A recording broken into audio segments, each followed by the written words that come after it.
That was a wonderful first song by the Zippy Nibblers. Zippy Nibblers. Yeah, that's a good band right there. Yeah, they're pretty solid. They got pretty out there, a little avant-garde. Yeah, they were big in 1981, but they kind of faded from view.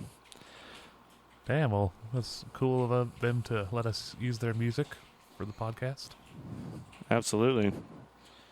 Well, we are now day 5,377 of the coronavirus pandemic. How are you feeling? I'm ready for March to be over, I think. Yeah, I'm really sick of this month. Yeah, I'm getting ready to move on to April. Mm-hmm. So this would be the second episode of the Jacob Wayne Show. I noticed at the beginning of the last episode, I kept saying the Jacob Wayne Podcast or the Tipsy Jacob Wayne Podcast. The official title is the Jacob Wayne Show. And that being said, I am one drink tipsy Jacob Wayne today. Last time I was dead sober. So hopefully it's a little more entertaining. I don't know. Maybe it's worse. Maybe I'm rambling. Well, you have to find the right level of tipsiness. It's better to start flat out and go up from there and then see where it starts to go back down. All of you should be really excited and a little scared for 6-drink tipsy Jacob Wayne. Well, who knows? We might hit gold before that, but we'll see. It's true. Sometimes 3 is perfect. Yeah, that's about where I like to party. Yeah. Good number. So, what's different about this time than the last time we did this, Kelin? Well, we are not looking at each other's faces. We are far apart. Yeah, I'm a little more sad this time. I don't get to look into your deep blue eyes. I think so. Do you have blue eyes? They I never really thought about it. They fade between blue and green, I think. Ooh. What is that? Yeah. Hazel? No, hazel's kind of more brown. Oh. I thought. I don't know. I should Like a look at my lighter brown. driver's license and find out. Yeah. Mine used to be a much brighter blue, but they've gone gray as I age, just like my mentality. Unfortunate. Happens. Yeah. It all goes down. But I suppose that could be an initial thing we discuss is we're getting ready for some really chaotic months ahead. The election, I think, is about 60 days away. Something like that. It's coming up fast. Yeah. It seems like And I'm barely getting over the last one. I know. And that was like 23 years ago. I can't even believe that it's even been 1 year, let alone 23. I know. My whole tactic this time around is I got really upset during the 2016 election and paid attention to every little thing coming out. And I think after complaining my ass off for 2 years after 2016, I realized that I'm only saying things to like make people that agree with me happy, and then people that don't agree with me are just like, fuck you, and making everybody angry. So I just decided, unless there's like a really solid meme that's hilarious, I'm just not going to share anything about it or talk about it because I already know what way I'm voting and what I support and what I think. Like, I can't imagine anything coming out that would change my mind. Oh, no. They're absolutely nothing now. Where we know the two candidates, there's nothing that would change my mind personally. But I mean, well, and for me specifically, if more shit came out about Joe Biden, I'd just be even more disappointed in the fact that I got to vote for Joe Biden.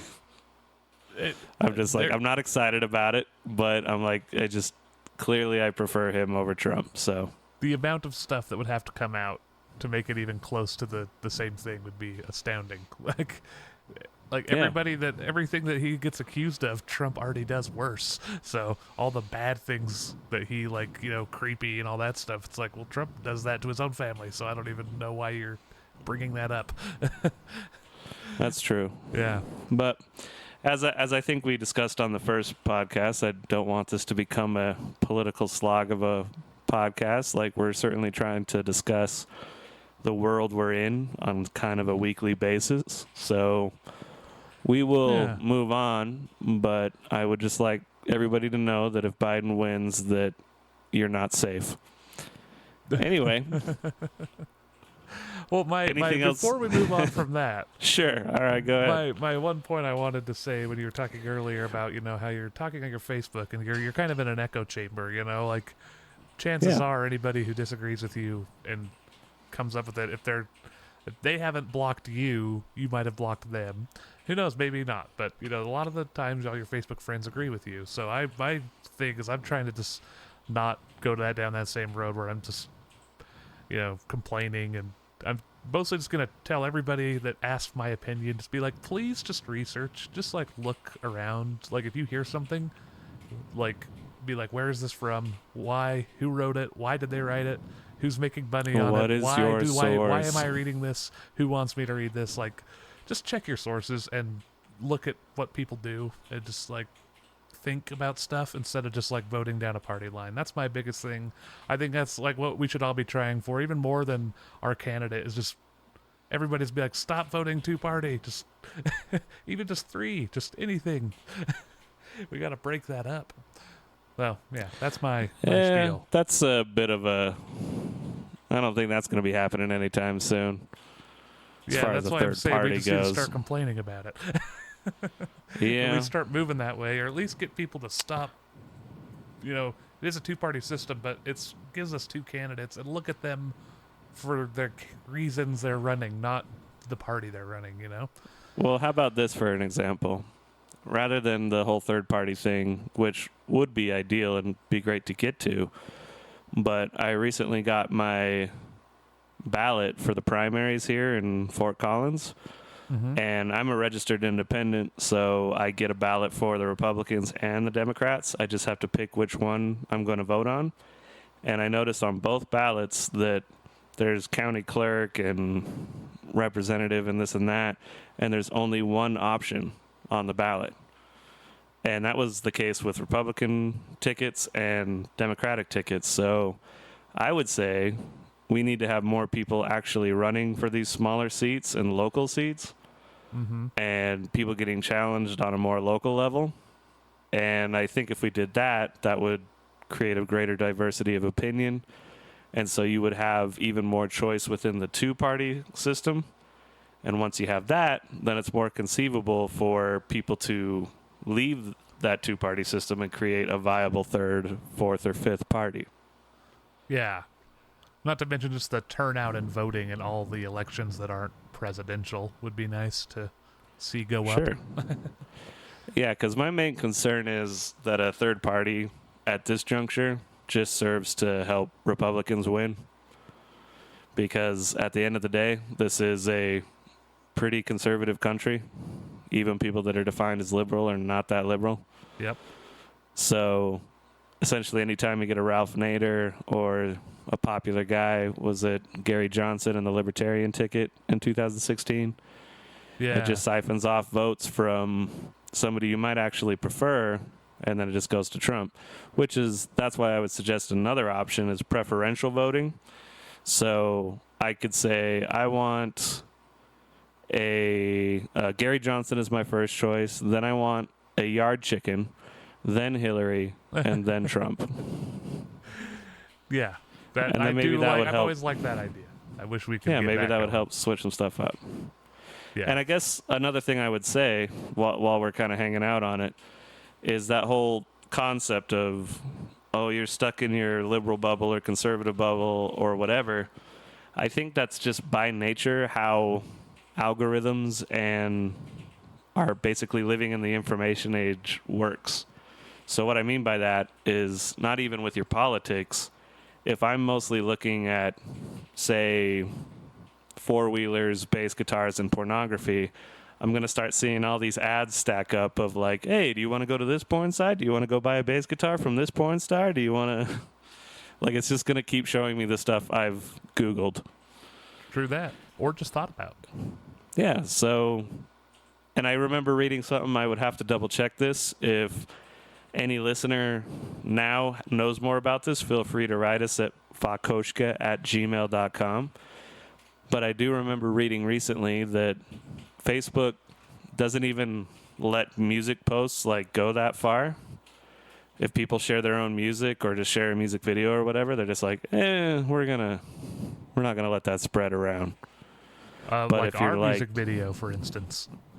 Yeah. I shared our video. I have not got one like on my sharing of it. I posted a status tonight, and a half an hour after I posted it, it already had 30 likes. So yeah. I'm like, what's going on? And don't get me wrong, I've been in bands long enough to know that when you post your own stuff, people are like, yeah, we got it. You do music, blah, blah, blah. Like, people kind of, for whatever the reason is, seem to not like people sharing their own music. They're just kind of like, yeah, I'll like it, I guess. Maybe in a couple of weeks, though. Yeah. But that being said, I was reading about that Facebook's just like, no, we're just not going to let that pop up on people's things. And so I do know that sometimes when we share something, I'm like, it would have at least a little more likes than this. I'm not expecting like 200 or 300, but yeah, there would at least be 8 or something like that. Yeah. But so to get back to my initial point is that it's near impossible to be on the internet and not have that bubble created for you. Big time. So my tactic, I don't know if it's the best tactic, is to block somebody immediately on social media if they're being rude about politics with me. And honestly, I'm not even that interested in carrying on a political discussion on Facebook or Instagram or anything like that. Mm-hmm. But that exact same person I blocked might be somebody that I still really like and respect. I just prefer to have a conversation with them in person. Exactly. And I always feel like the conversation is 10 times healthier. Oh, big time. And we could talk about anything. We could talk about Trump, abortion, weed laws, whatever. And the conversation will go 10 times smoother if I can look them in the eye and be like, look, this is just how I feel about it, and this is what I've researched. And I can do the same. I think that would go across the board. I think all the crazy arguments you see on random, like, public posts on Facebook, you know those people would never talk like that in real life. And I think if everybody sat down and actually really talked about what exactly they do want from their government, I think a lot of people would agree, a lot more than they think they would. It's true. It's like, hey, I want this. And they're like, well, I want this. It's like, well, we can both have what we want here and be fine. Just, you do you. Let's work on a compromise. Exactly. But yeah, I just don't think social media is designed for political discourse. Oh, no, it is designed to make people money, not you. You are being played for other people to make money. So, yeah, that's what I was trying to say. Just hope people think about that. Be like, they're making money off what I click on, and they're trying to get me to click on stuff. Oh, yeah. I'll get on a news article, and I'll just go down the thread, and not only will I just get enraged at people that I already disagree with, but I'll even get more depressed and enraged at people that I think I would probably agree with, but just how shittily they argue and how rude they are.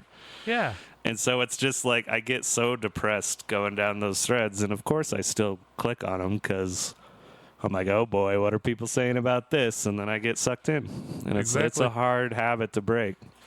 Well, it is a habit too. It's like that adrenaline is habit forming that you get when you're getting all ticked off. Yeah. It's a total chemical going on in your brain that your brain likes it in a weird way. That's why I prefer to get enraged and emotional with family and friends, like the good old days. Yeah, how it should be. Yeah. I'll just yell at my friend about his opinion on movies or video games, things that are all mostly subjective.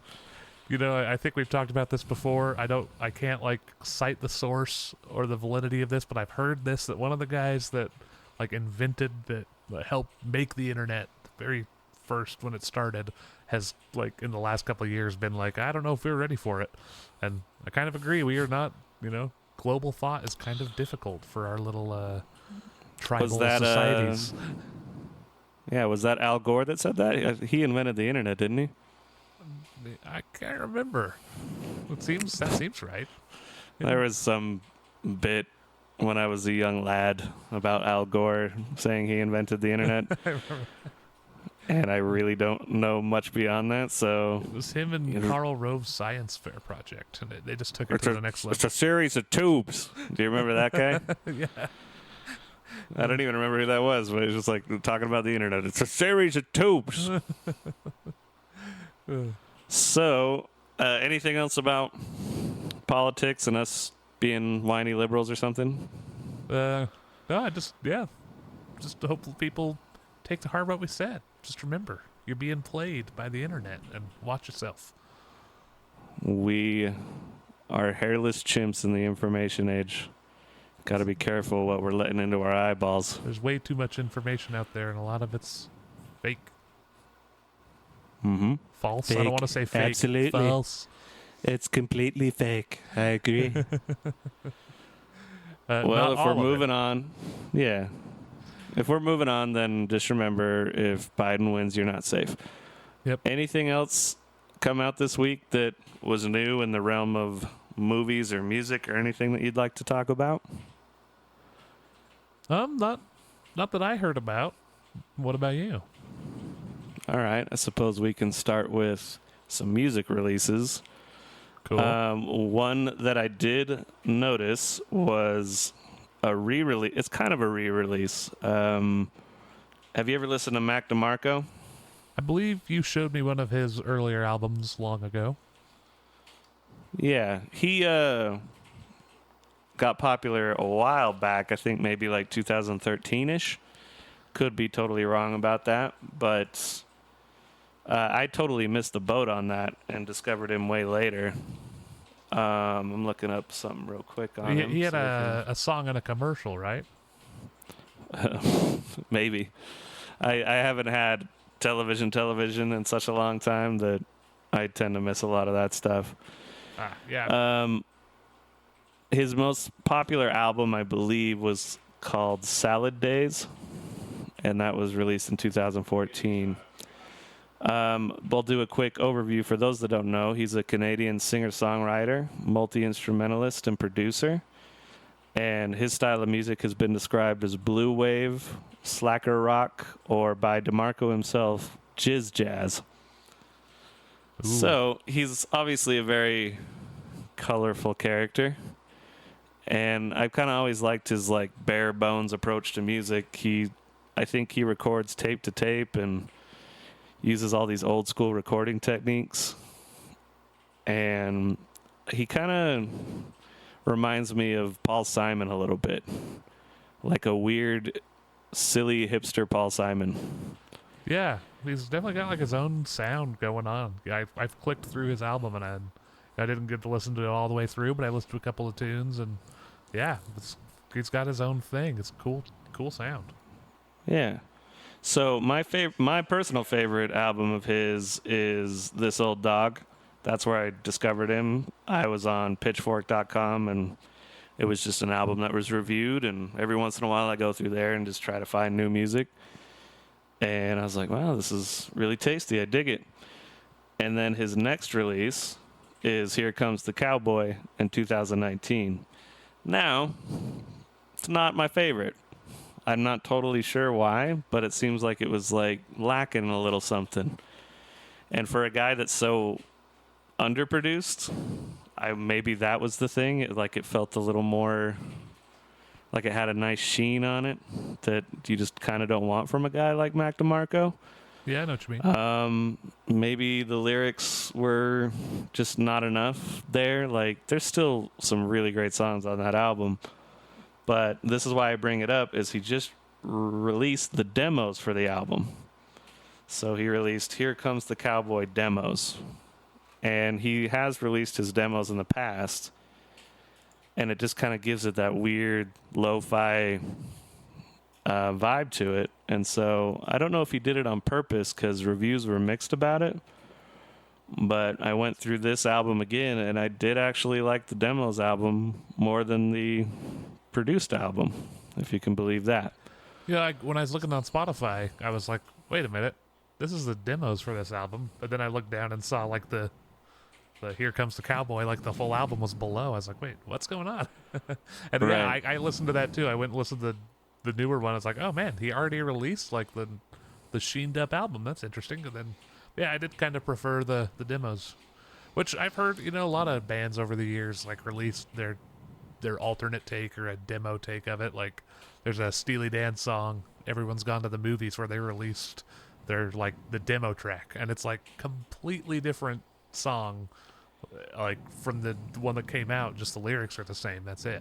Like all the instruments and stuff, different groove, and yeah, I love that stuff. It's always fun when artists do that. Absolutely. And yeah, I think it just definitely matches his sound. Like he uses vintage equipment, and I think he played with a $30 Tesco electric guitar Yeah. for a long time. And he stopped playing it live because it just kept breaking apart. But so he just he uses a bunch of Fender guitars because I guess as he got bigger, they sent him a bunch of different types, like 1970s Stratocaster and a 1960s Mustang, Oh boy. 1990s Squire Stratocaster, things like that. I'm not a gearhead. You might be able to tell me if those are good guitars or not, but Well, any Fender's good.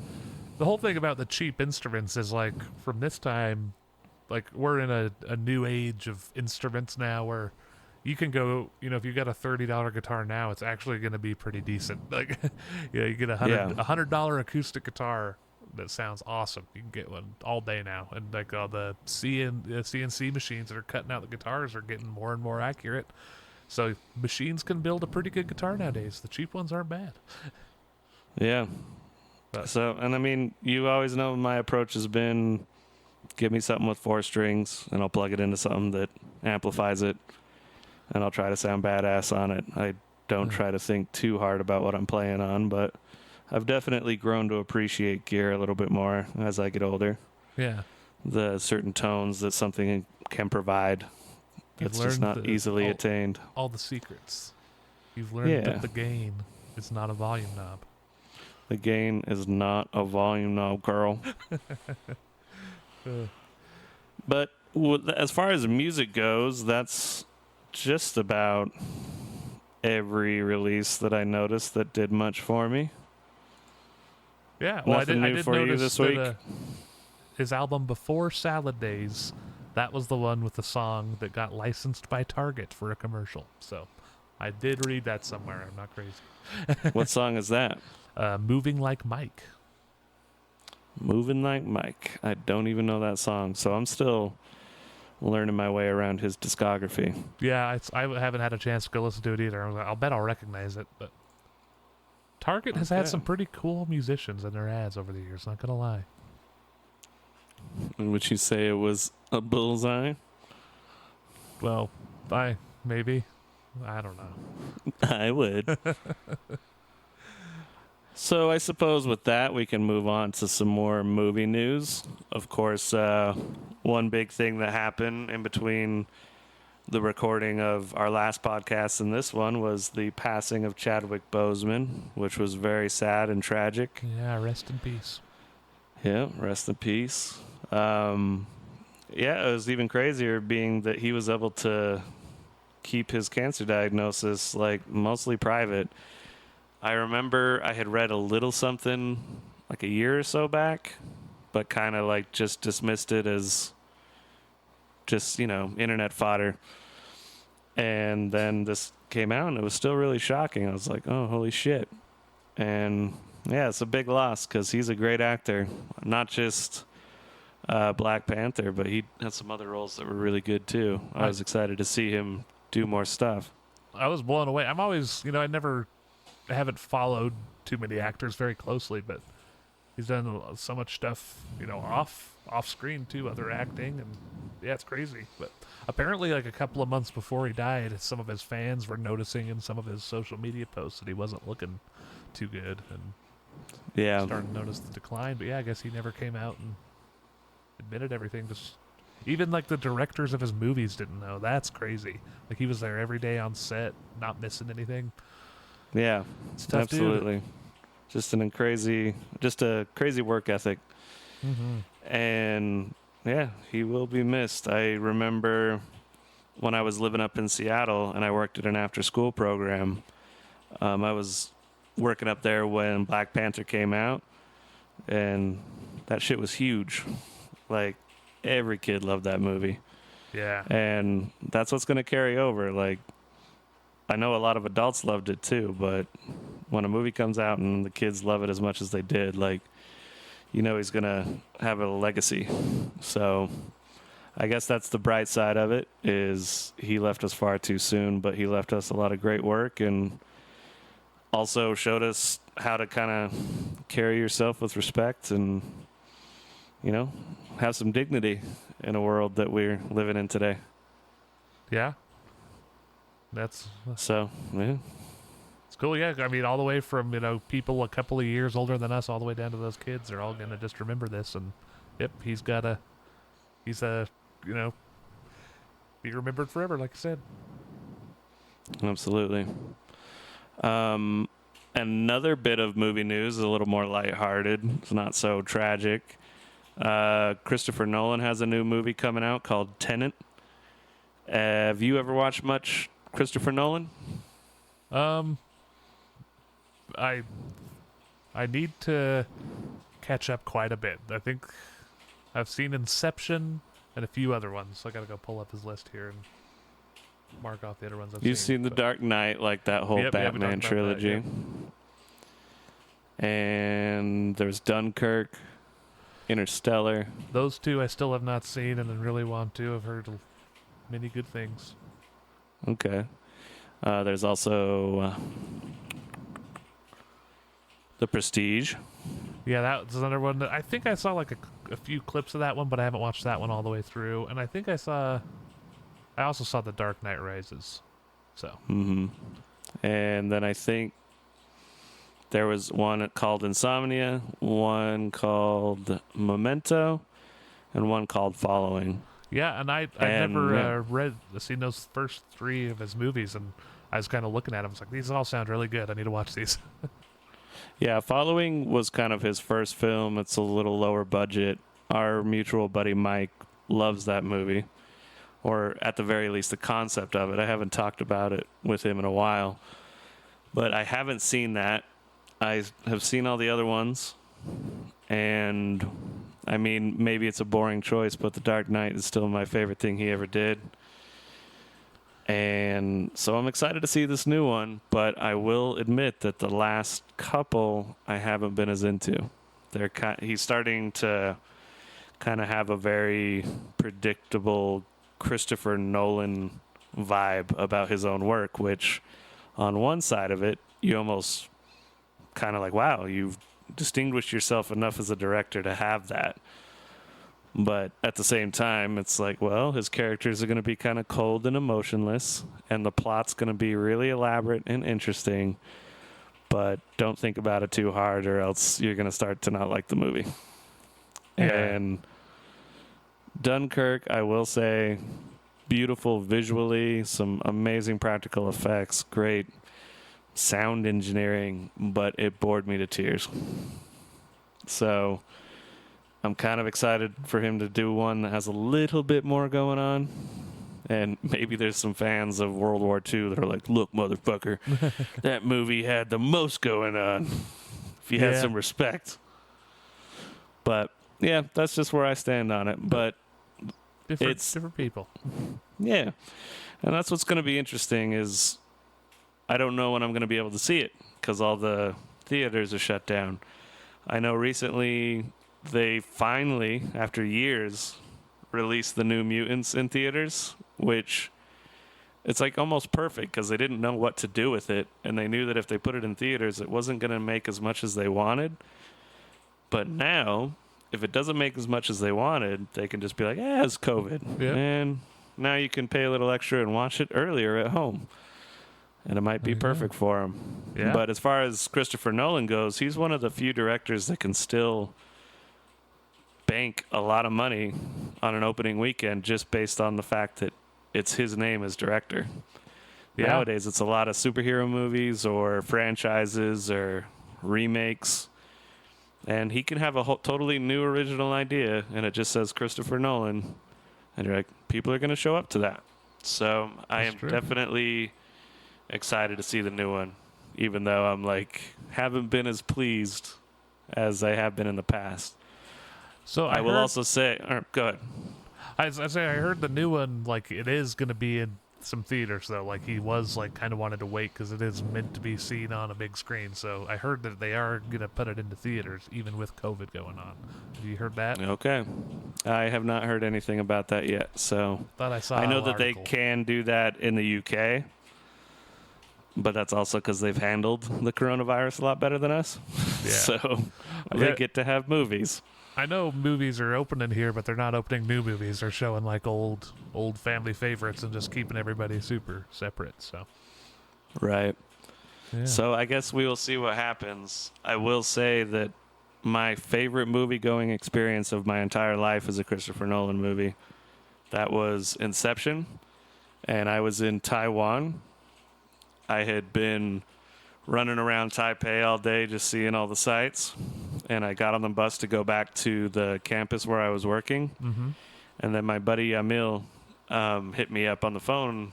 I think it must have been 7 p.m. or something. He's like, "I'm back in Taipei. I was thinking about going to see Inception. Do you want to go?" And I was like, "Oh, I didn't know that was an option." So I got off that bus, waited 5 minutes, hopped back on another bus, went back into the city, and we just went and got a couple of beers, sat in front of some country's consulate, and we watched this ambassador roll up. I can't remember what country it was. I mean, I don't know all my countries. I probably should. But we were just kind of watched this ambassador come up. He's like rolling 7 to 8 cars deep, and they all had the little flags on it, a flag I didn't recognize. So we were just having beers, watching that. Then we wandered into the theater, watched Inception, and walked back out. And that whole theme of that movie is this real or is it a dream? And at that point, Taiwan was the first time I had left the United States. So I was already kind of in a weird, surreal headspace.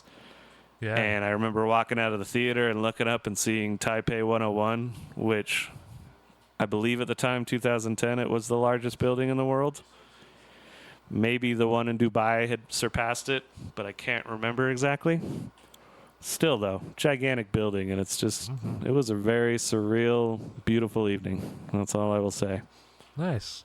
I did really enjoy that movie. I saw that one in theaters, too. And I remember, the biggest thing I remember is, like, the bass noise just, like, shaking me out of my seat. Yeah. Well, that changed movie scores. Yeah. That whole wong. Yeah. Like, in the trailer, everybody was like, "What is this?" And then every trailer after that was like, wong. Yeah, now everybody does it. Get those butt kickers moving. And then they finally started doing these really somber, sad covers of pop songs. And that's kind of been the thing recently. Every trailer has just like, "Hit me, baby, one more time. And you're just like, I can't wait to see that. It's Creep with a harp and Adele singing. I'm a creep. so much vibrato, so many tears, Yeah. so much wow. Yes. Before we move on to a different subject, I will also touch on some Star Wars news. Now, I cautiously start this subject because over the years, the back and forth between people who love Star Wars and hate Star Wars has been insane. So It's crazy. feel free to write us at fakkoshka@gmail.com if you have a very strong Star Wars opinion. Just put But it that in the doesn't subject. mean, yeah, put it in the subject and then we can erase it. We'll know what to file it under. Yes. All I was going to point out, though, on this particular episode is that they've announced that The Mandalorian Season 2 is coming out October 30th, 2020. And I'm pretty excited to see that. And the reason I also bring that up is John Boyega. He played the character of Finn in the recent Disney sequel trilogy. And he had a lot of complaints about how they handled his character in that trilogy, and I completely agree. As I've gotten further and further away from that sequel trilogy, the more I feel like it doesn't make sense. And they kind of start one thing with one character, giving him all this meaning and purpose, and then the next movie, they're like, well, I don't know, he's kind of sort of there. Yeah, just And drop. his character was the most disappointing as far as development went. And why I mentioned both at the same time is I think it's been pretty unanimous that The Mandalorian is just a way better telling of Star Wars stories than the sequel trilogy was. Yeah, I've heard and it returns to how the original ones were. Yeah, it has the right balance of cheesiness but it's still action packed. It's a little more of an intimate story. It's not end of the universe stakes. And I think that's going to be really good for Star Wars because I do love Star Wars. I don't even hate the sequel trilogy. Like, people that really hate it, I think, like, dude, every single Star Wars movie has been cheesy. They're not like high cinema. They're just a fun world to kind of hang out in, and a lot of people love it. So it's fun to go see it with more and more people. Yeah. So that's kind of why I like it, because it's like Mandalorian is getting a little more love. So it kind of seems like people can kind of start coming back together a little bit and just enjoying it for what it is. I think there was just too much back and forth about the sequel trilogy. But that being said, have you ever been a big Star Wars geek, or how do you feel about all the Star Wars-ness in the world? Well, I'm definitely not as don't have as much of an opinion as a lot of people seem to have about it. I do enjoy it. I've always liked them. I remember I got to see the episode 1. Like, I got to go to like the party. Like, we won the tickets to go see it. Like, the first people to see it, at least in, in Cache Valley. But the big pre-party and all this stuff had like a guy dressed up as Darth Maul walking around. You know. Yeah, so I dig them. I think I've seen most of the movies. I don't think I missed one of the last 3. I don't think I saw the second one, and which I've heard is good. But, well, that's the one that like people were the most divided on. Yeah. Some people say it's the worst thing that ever happened to Star Wars. Some people say it's like one of the best. Oh boy. Everybody tends to agree Empire Strikes Back is the best Star Wars movie, but yeah, some people are like, it's almost as good as Empire Strikes Back, and somebody else is like, no, that movie raped my childhood. And you're like, oh, wow, okay. Damn. I remember going to see the movie and being like kind of confused by it. I remember I liked a lot of it, but I was just kind of like, oh, that's like a really weird Star Wars movie. Which I think is good, because it made me like not just like, yep, that's definitely Star Wars, and go home and just move on. Like, I had to sit and kind of think about it for a minute. Man, that sounds like a good movie. That's what they should be doing. Don't get me wrong. I really don't like the prequels very much now. But every time one of them came out, I was like right there as soon as I could. I remember in high school, me and a friend who shall remain nameless, we smoked a little bit of weed and went to the theater and watched Yoda fight with the lightsaber for the first time. And we were 2 geeky little boys after that movie. Like, oh my God, you see Yoda? He's like doing all these little flips. And yeah, like I still geek out about it. And I think that's why I rip into him so hard, because I love him so much. Yeah, but it's like that other we were talking about. You know, it's been that's how like Chadwick Boseman's going to be for all the kids who are kids now. You know, we've grown up watching those come out and stuff. So be the same thing. We just have an attachment.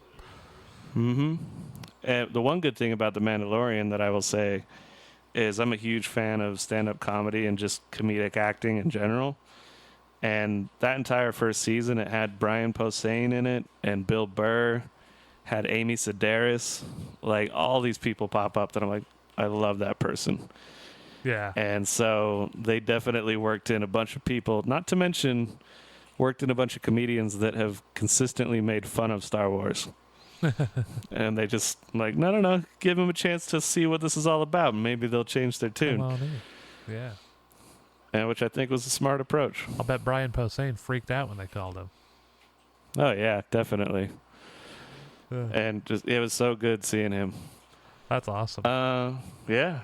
I have not watched season 1 of that show, but I watched, kind of little overview of it and just what people thought about it, and I've seen plenty of Baby Yoda going around. So. Oh yeah. I don't know if I'm supposed to say this publicly, but I'll let you share my Disney Plus if you want. You can catch up. Ooh. I still pay for that, and the only reason I pay for it was Mandalorian. And I barely use that streaming platform anymore. The last time I used it was to check out this hubbub about Hamilton. Yeah. I don't get it. I got through like the first 15 minutes, and I'm like, I'm turning this off. This is clearly not for me. Yep. You gotta be into musicals. Musicals are their own thing. You like them or you don't. Do you enjoy it? I have not watched it all the way through. I saw a little clip of it. My family was also watching it on Disney Plus, so I guess I do have some family member has Disney Plus. I watched I think it was the second song or something. It'd been going for about when you probably turned it off is about what I watched, and yeah, it was okay. I wasn't hooked, Yeah. That was another thing that was huge with the kids when I worked at that job. Like, all the kids loved the Hamilton soundtrack, and some of the moms and dads were coming in like, oh, you should check it out. It's like a really good soundtrack. And I don't get it. It comes off as cheesy and disingenuous to me, but maybe that's just me. That is like how every musical is, and you just have to ignore it and live with it if you want to like musicals. You don't have to. Well, I was thinking about this. Charlie and the Chocolate Factory, right? Yeah. That's a musical. Well, it was. Is it not? Well, no, not really, because I don't think so. It wasn't written as a musical first, right? It's a movie. It is a musical movie. Yeah. That's different than a musical. Musicals were written as musicals first, and that just adds this thing to it whenever you do that. I don't know. All musicals have the same vibe to them. That's that cheesiness that you're talking about. It's like you just can't get away from it. It's impossible. It doesn't seem like, I don't know. It just seems like that's what makes a musical. Is that little bit of cheese. I suppose so. Book of Mormon musical is amazing, but that's also because it leans into the cheesiness. Yeah, it's got all that musical cheese, but like you said, they are pulling it. And that's the thing. All our favorite comedians that we love that write all these shows, South Park and Stephen Colbert, they all come from the musical comedy area, like the stage comedy and stuff. So they do it really well. Yeah. And the musical I just got done doing even is kind of like that. It's called Bright Star, and it's,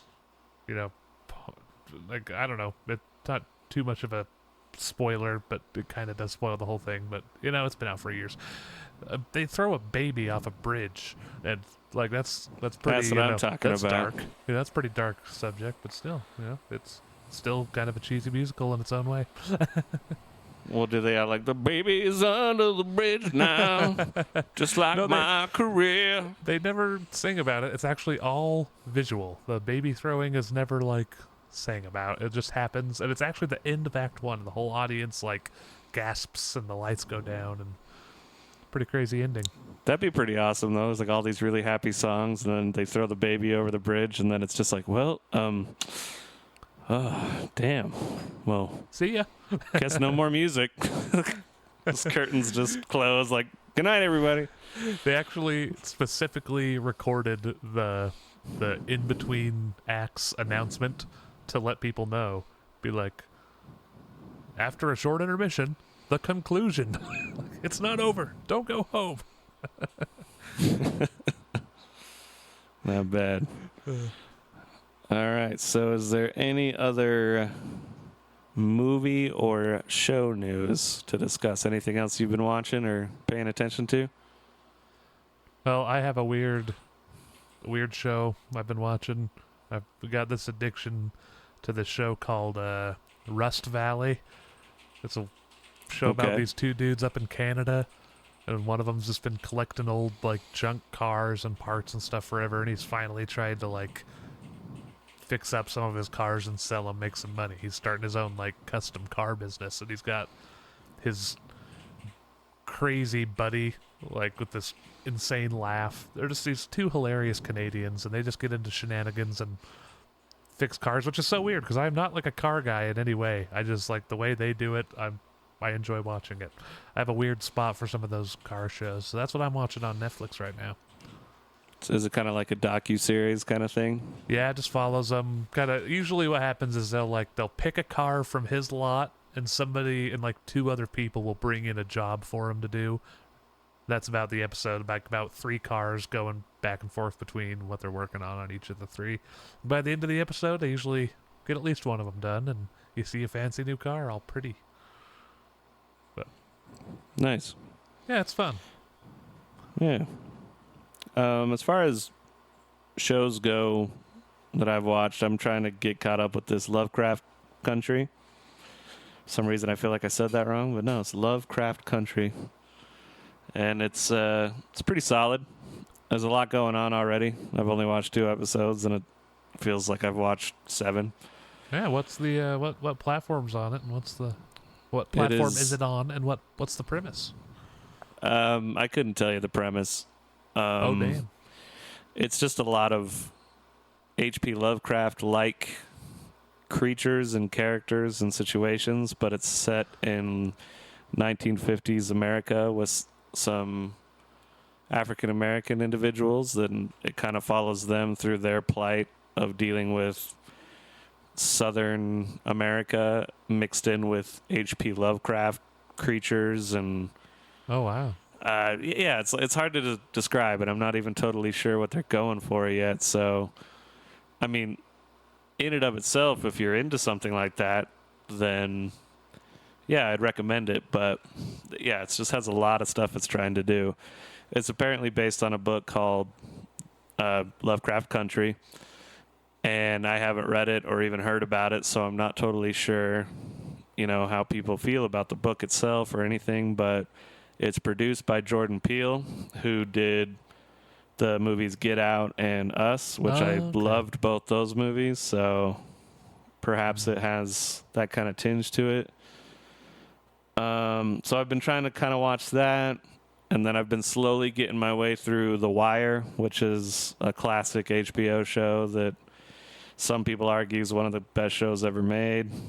And it is a really good show, but it is not bingeable. You watch like one episode, and it's like, all right, I got to go away and think about that for a minute. Yeah.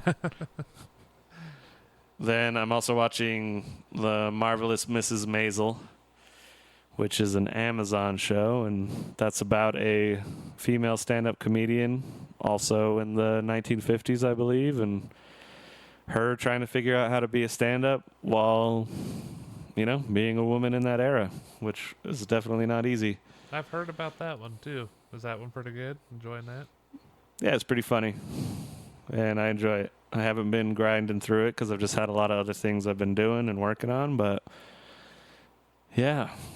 Other than that, that's kind of all the movie and show news, or what I've been up to in that realm. Any video game news that you've heard of?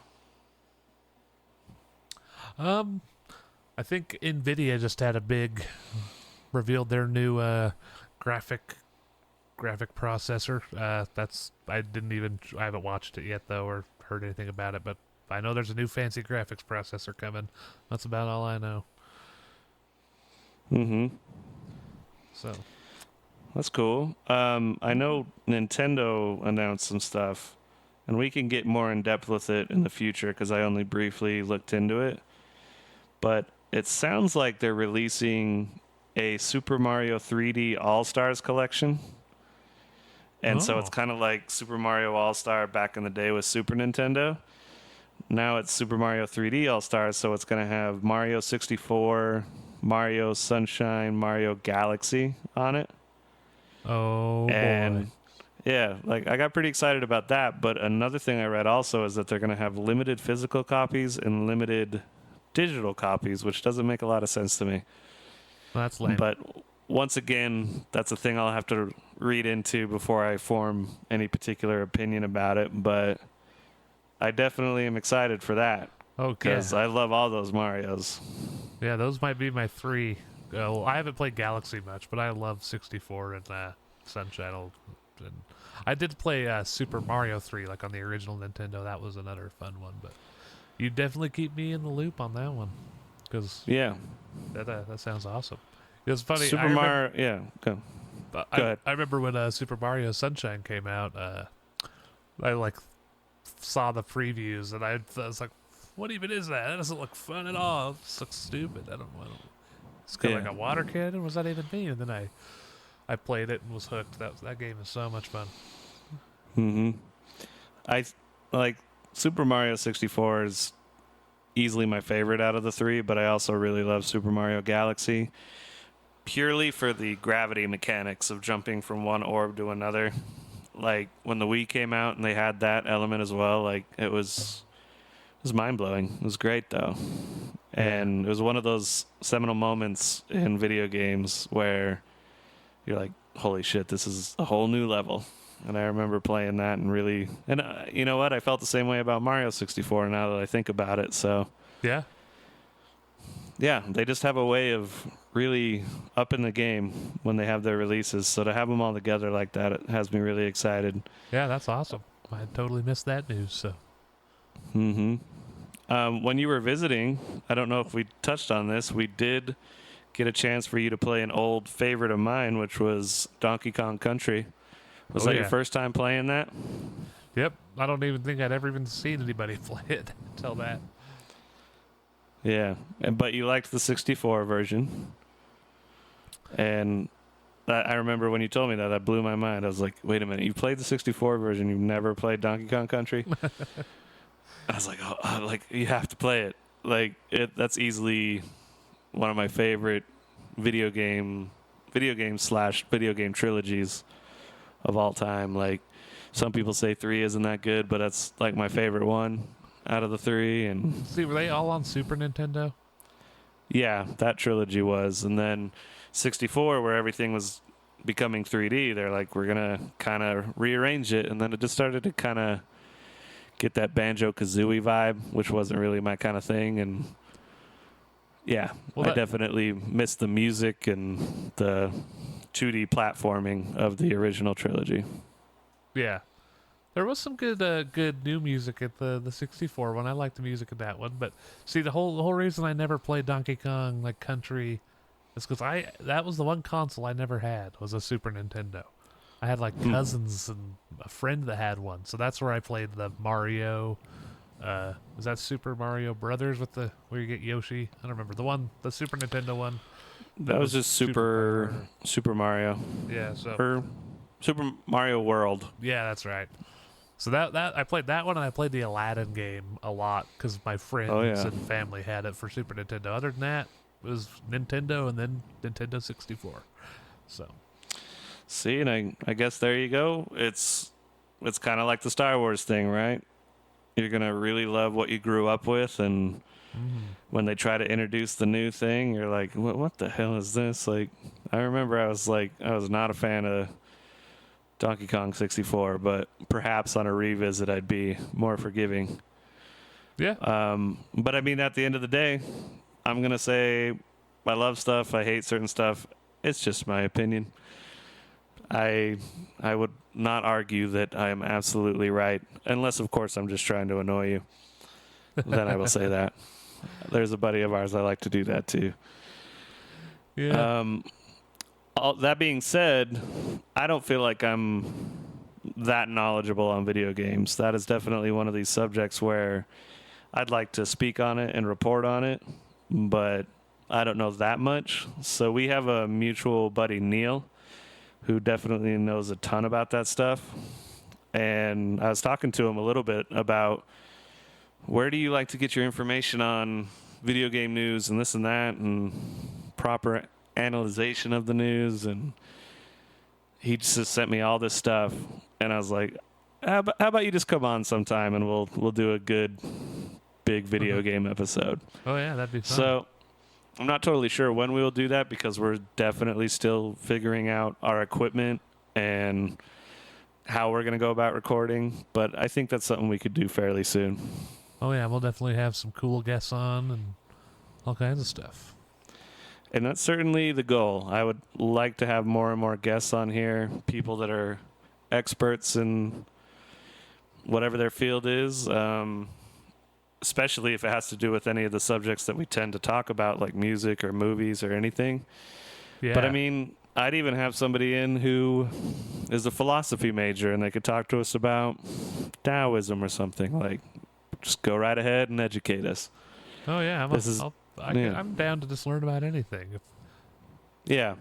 I think my main goal with the Jacob Wayne Show is to have a good conversation, enjoy all the great things that exist in the world, and especially artistic things and creative things, and just learn. I love learning. Yeah. I definitely, these days, I think I've been out of college for about 8 years now, and some parts of me are really happy to be done with school, but on the flip side of it, I'm like, man, I really miss just going into a lecture and having somebody teach me about feathered dinosaurs, and they really know about feathered dinosaurs.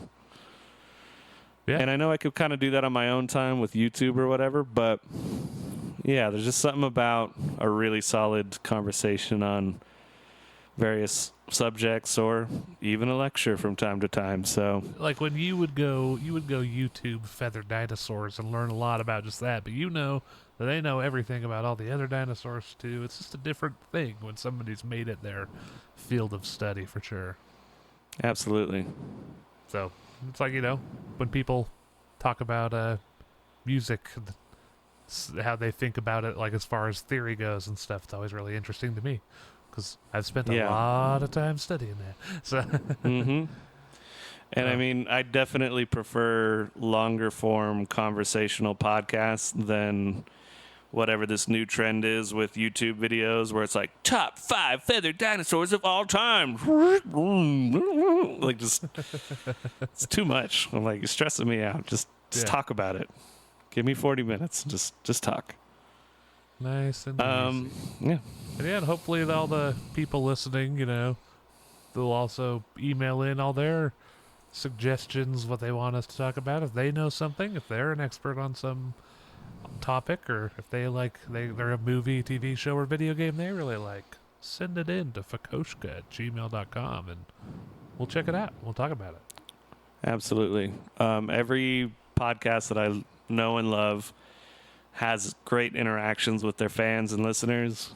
So send in anything you want. If you want to correct us on something, if you want to suggest we review a movie that neither of us have seen, you can send in songs that you've created with the audio that you've stolen from this podcast. Feel free. Always a favorite. Yeah. Or any advice. I love giving advice. I am an armchair psychologist if I've ever met one. So I definitely am excited to interact with some listeners once this kind of gets rolling. I will touch on one last thing. I thought another thing that we could do is discuss international news. Sometimes when you're an American, especially coming from Utah or Colorado, maybe we don't pay enough attention to the rest of the world. And I would definitely like to work in elements of knowing what's going on around the globe. Yeah. And I did some quick research, and I'll be honest, I didn't necessarily find anything to touch on that much this time around. There was definitely the tragic wildfires in Brazil, which Mm-hmm. I didn't read up on it enough to really get in depth, other than the fact that that's just sad that that's happening. But it seems like there's been too many fires everywhere. Yep. And so I just thought I'd find a little more lighthearted article for international news. I found one that says, "Wear a mask while having sex, Canada's top doctor suggests." It says, Ooh. "Skip kissing and consider wearing a mask when having sex to protect yourself from catching the coronavirus," Canada's chief medical officer said on Wednesday, adding that going solo remains the lowest risk sexual option in a pandemic. So I'm going to be incredibly healthy. Yeah, I mean, and that's another way where, you know, they can blame it on that, just like the movie company. Yeah. That's COVID, you know, gotta stay healthy. Yep. And I mean, I'm going to want to like stay extra healthy. So even if I go solo, I'm still going to wear a mask. Oh, big time. Yeah. Feel like a sexy ninja. Yeah, well, you know, I've been forced to wear a brown paper bag for years, so it's nothing new for me. Little eye holes popped out. Oh, we sealed those off with saran wrap for safety. Yeah, so that is our international news for this week. And Wear your mask all the time, even in the sexy Yeah. time. yep. But you know, uncover one nostril during sex and just like before we head out, because it seems like it's we've gone for about an hour now, I think, something like that. Yeah. I guess we can kind of wrap up episodes by doing little shout outs to things that are also going on. I would say a local band that we're friends with here in Fort Collins called Spliff Tank. They just released a new single that's up on Spotify, and it has these little skeleton hands with a filer kind of doing their nails, and the song is called Defiler. So Oh, I didn't even get it. Now I get it. Oh man, I feel silly Yeah. for not getting it when I saw it. That's awesome. Nah, but they're a good, solid rock band from here in Fort Collins. Kind of got some like punk vibes and energy. Nice. Kind of reminds me of I don't know. It's like a mixture between Misfits and Ramones, but there's definitely new elements in there as well. So they released a new single, so you should go check that out. Awesome. We released our Cloud Faculty side project's first single. That's called Miso Soup, and that'll be up on Spotify pretty soon. Up on YouTube now. Yep, and it is on YouTube now as well, on the same channel as this podcast. Mm-hmm. Any of your other musical buddies released anything recently that we should shout out? Well, I'm in a project called the Highline Drifters. We it's been about a week. We released a live recording we did in Y Sound Studios here in Logan. That's pretty cool, and we're getting real close to getting our album done, so that'll be coming out on Spotify and other places here soon. So I'll definitely give it a shout out when it's all the way out, but just keep an eye out for that. Maybe go toss us a like on the Facebook. Yeah, sounds good. I suppose one last shout out. A recent Facebook post I came across. I know that this is affecting my friends more than me specifically because I haven't actually ever gone here. But the King's English. This is is it in the Salt Lake City area? Yeah, it's downtown Salt Lake, I think. Do you mind telling me a little bit about that or what's going on with that? You might know a little more than me. Well, I've just heard that they've been struggling, and especially when COVID hit. Yeah, I think they were having a little bit of a trouble with the spot they've been in, like, 'cause they're trying to get them to move or get it turned down or something. So they were already kind of having trouble, but now with COVID, they had to shut down for so long. They're having a lot of trouble keeping the doors open, so they're asking for people to, order books from them, donate money if you can. I've heard they have some kind of, sustaining membership thing. Like you pay some amount a month, and I'm not sure exactly what you get in return, but they're doing something like that. They're really trying to bring in some money, because I've never been, but I've heard it's just a great bookstore. Just a little tiny one, very curated selection, good staff, and man, I miss a bookstore like that. We haven't had one of those in Logan in forever, and I just miss like a big box bookstore, let alone a cool local one like this. It's such a thing that when it's gone, we're gonna be sad. So we got to keep them around. I agree. I felt that I'll say that Tinder doesn't really work for me. I'm not very good on the online dating apps. Yeah. And I always imagined that if I find the love of my life, it's either going to be at a bar or a bookstore. And I really don't think I should find the love of my life at a bar. So I need these bookstores to stay open so I can have that romantic comedy meeting of, oh, did you read this book too? Yeah. And just, it'd be lovely. Like, there's just a vibe in a bookstore that just doesn't exist anywhere these days. And I'll read a quick little thing from them. It says they're doing a Holidays in September promotion, and they will wrap your books, puzzles, or toys in advance of the holidays. Shopping local keeps money in our communities and our small businesses strong. The King's English is a haven for readers and writers in Utah. Let's help it weather this storm. So I completely agree. If you're in the area, go grab a gift from King's English, and it'll help out your community as well as be more personable And if you're than not just around snagging here, something from Amazon. yeah, I'm sure there's another place in your hometown, if you're not from the Utah area, that is also struggling. You know, a lot of people are getting hit hard by this. So think of that business that needs groups of people to go in. They're not doing so hot. So yeah, if you can, try to send them a little extra. Absolutely. A local spot here in Fort Collins is Bazaar. Yeah. And I really love that spot. And it's been nice to have a vinyl record store and bookstore so close to home and just be able to go in and find stuff that I normally wasn't going to find on Spotify or Amazon or whatever. Yeah, we stopped by there and I found some great stuff. Yeah. So that being said, we are on Spotify. We have our episodes popping up pretty consistently, hopefully. Kind of on about a weekly basis, I think, is what we're aiming for. Obviously, we might have a week here and there where we just can't get it done, but we're going to try to keep this consistent for you. And we'll also have the episodes up on our YouTube channel, so you can listen to it there. Once again, write us at fakoshka@gmail.com to participate with us or talk to us or contribute to the show. Let us know you're listening. Just send a blank email to us even. Just anything. Yeah. Just, I'm watching you. Yeah. Which is impressive for a podcast. I know, right? I have the cardboard over my webcam, so you can't see me, FBI. I hope they can see me.